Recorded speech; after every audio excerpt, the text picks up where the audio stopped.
of Biochemistry and Basic Medical Sciences at Washington State University. Thanks for joining us, Doctor.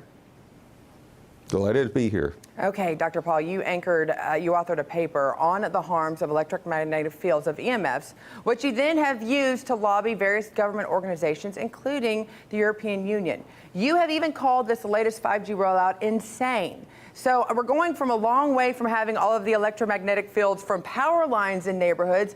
Now we're talking about not only the 1, 2, 3, 4, but 5G rollout. Why do you feel so strongly that this is a health risk? Well, first of all, you have to know that we know that the other EMFs that we're exposed to are already known to be health risks.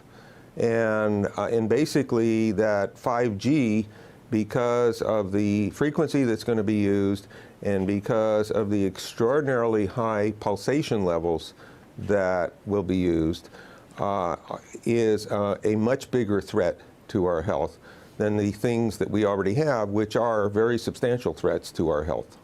Well, when those other parts were coming, when they were rolling out 4G, when they were rolling out even 3G, did you have obviously these same concerns, and what is the different level? I mean, you've argued that the existing 2G, 3G, 4G radiation has already been scientifically linked with many forms of illnesses, including cancer.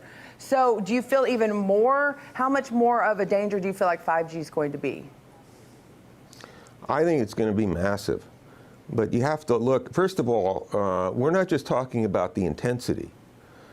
We're talking about the frequency and the very high level of pulsations. There's a huge literature which shows that pulsed EMFs, EMFs that pulse up and down very rapidly, are in most cases much more biologically active than our non-pulsed EMFs. And in general, every single wireless communication device communicates via pulsations, but the industry completely ignores this issue. And when you get up to 5G with the extraordinary high levels of pulsation, it's absolutely essential that we not ignore it. And the problem with 5G is that they're planning to put out tens of millions of these antennae all over the place without doing one single biological safety test. And that's why I said I thought this was totally insane. Well, that's the question. If these technologies pose such a grave health risk as detailed in all of your research, then why do you think it's being promoted so aggressively, even just recently? Are you implying possibly that we, the consumers, are the guinea pigs since they haven't really done tests to see the effects in a smaller setting?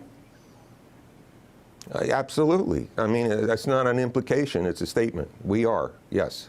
Okay, so we are. So here's my question for you. What can we do, whether it be 5G or right now, what is one of the things that you tell those that are closest to your family and friends that they can do to, is there anything they can do to help protect themselves from these radiation waves that we're already experiencing?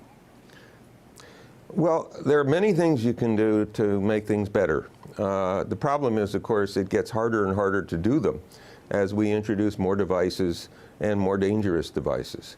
So you can put shielding in your homes, for example. You can take Wi-Fi out of your homes.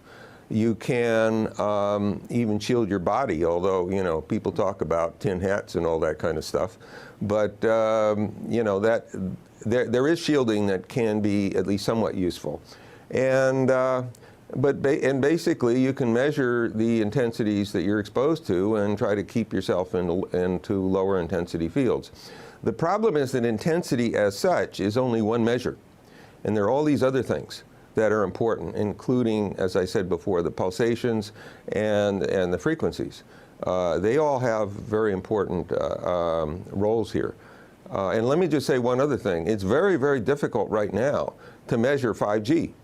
Because the meters that have been put out to measure them cost tens of thousands of dollars. Your ordinary meter won't measure them. Well, are there any companies, like we've seen Apple has some reluctance and hesitation with 5G technology. Do you see any other tech companies kind of actually listening to your study or listening to studies like it and heeding that and trying to at least work with and find a solution that will be acceptable amongst the community and make it a safer type of product? I think that some countries have been responding better than the U.S. but no place is good. I think some companies have been better than others, but none of them are good. So, you know, we have a long way to go. There have been, by the way, patents taken out on devices that are apparently safer than the ones that we're using, but nobody's actually using those patents to produce commercial products. So there are tremendous things that can be done, but we're simply not doing them. And we're not only not doing them, but we're running as fast as we can in exactly the wrong direction.